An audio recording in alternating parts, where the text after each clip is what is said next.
आत्मा क्या है? मनुष्य जीवन का उद्देश्य क्या है? न कहीं आना है, न कहीं जाना है, न कोई आया है, न कोई जाया है। स्वप्न देख रहे हो बच्चा? मानोगे हमारी बात? उमा कहूं मैं अनुभव अपना, सत हरि भजन जगत सब सपना। अब सपने जो सिर काटे कोई, बिन जागे दुख दूर न होई। स्वप्न में एक आदमी समुद्र में डूब रहा है और वो कंट्रोल बिगड़ गया। वो कह रहा बचाओ, मैं समुद्र में डूब रहा हूं। अब आसपास वाले क्या करें हमें बताओ? नाव ले आवे, डुबकी लगाने वाले ले आवे, जल जहाज ले आवे, वो बचेगा? वो तभी बचेगा जब जगा दे केवल। समझ रहे हो? ऐसे ही बच्चा, न तुम स्त्री हो न पुरुष हो, न कहीं से आए हो न कहीं जाने वाले हो। तुम परमात्मा स्वरूप हो।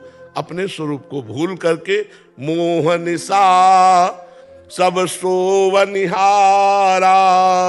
देखे स्वप्न अनेक प्रकारा।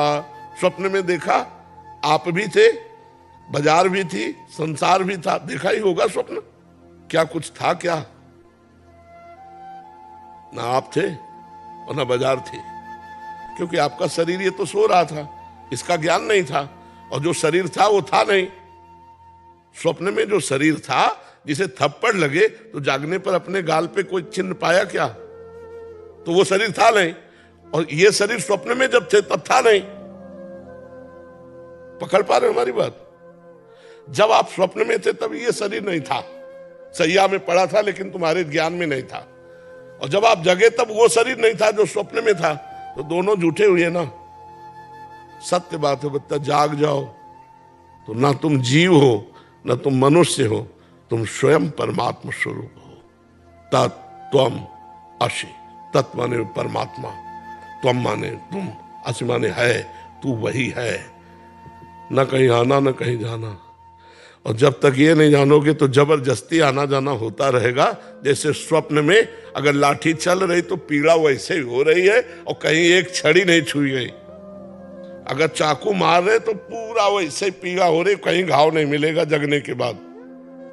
तो बच्चा, हम लोग माया से भ्रमित होकर कर्म परंपरा में फंस गए हैं। नाम जप करो, शास्त्र स्वाध्याय करो, सत्संग करो। तुम आत्मस्वरूप परमात्मा स्वरूप हो। तुमने भ्रम से अपने को देह मान लिया है, ये तुम्हें छोड़ना है। तुम छोड़ दो, न कहीं आना न कहीं जाना। तुम परमात्मा स्वरूप हो, तुम सर्वव्यापी तत्व हो, तुम ही हो, कोई और नहीं है। पर इसके लिए साधना करनी पड़ेगी।